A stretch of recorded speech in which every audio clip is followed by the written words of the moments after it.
Hello दोस्तों, आज बात करते हैं ओवेरियन सिस्ट होती क्या है, उसके कारण क्या होते हैं और वो किस कारण से होती है और उसके लक्षण क्या होते हैं और वो कितने टाइप्स की होती है।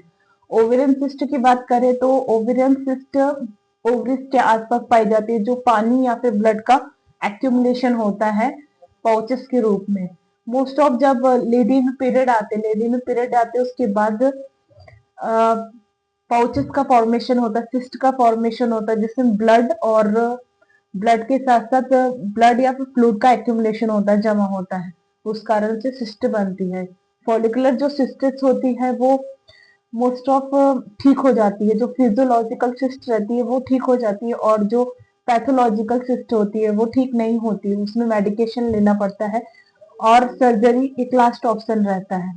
तो बात करें ओवेरियन सिस्ट क्या होती है, मोस्ट ऑफ इसके जो सिम्टम्स है वो है बहुत अधिक लोअर एब्डोमेन में पेन रहना, और दूसरी बात इसमें पीरियड का इरेगुलर होना, कभी बहुत ज्यादा आ जाना और कभी बहुत कम आना, बहुत स्कैंटी पीरियड्स होना या फिर बहुत ज्यादा इंक्रीज होना पीरियड का। इसके मुख्य लक्षण है रहते हैं, सिम्टम्स रहते हैं। और तीसरी बात, जैसे फिजियोलॉजिकल सिस्ट रहती है वो हिमोरेजिक भी हो सकती है, कार्पस ल्यूटल सिस्ट भी हो सकती है, फॉलिकुलर सिस्ट भी हो सकती है, जो कि नॉर्मल मेडिकेशन से ठीक हो सकती है।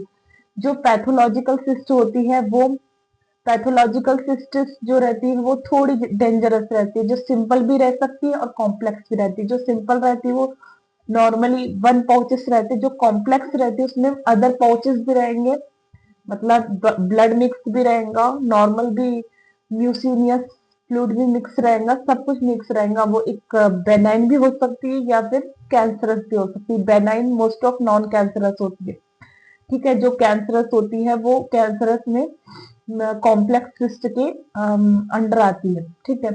तो हम इसको ठीक कैसे कर सकते हैं, इसको हम नॉर्मल सिस्ट जो फिजियोलॉजिकल सिस्ट होती है उसको हम नॉर्मली ठीक कर सकते हैं। और जो पैथोलॉजिकल सिस्ट रहती है उसको या तो उसके साइजेस पे निर्भर करता है कि जैसे वो 6 सेंटीमीटर की, 7 सेंटीमीटर की, 8 सेंटीमीटर या 10 सेंटीमीटर की सिस्ट, उसके ऊपर निर्भर करता है। अगर वो 10 सेंटीमीटर की होती है सर्जरी करवानी ही पड़ती है, लास्ट ऑप्शन हो जाता है ऐसे। और जो सिस्ट छोटी रहती है, जो फिजियोलॉजिकल सिस्टेस रहती है, उसको नॉर्मल अपन ठीक कर सकते हैं मेडिकेशन के थ्रू।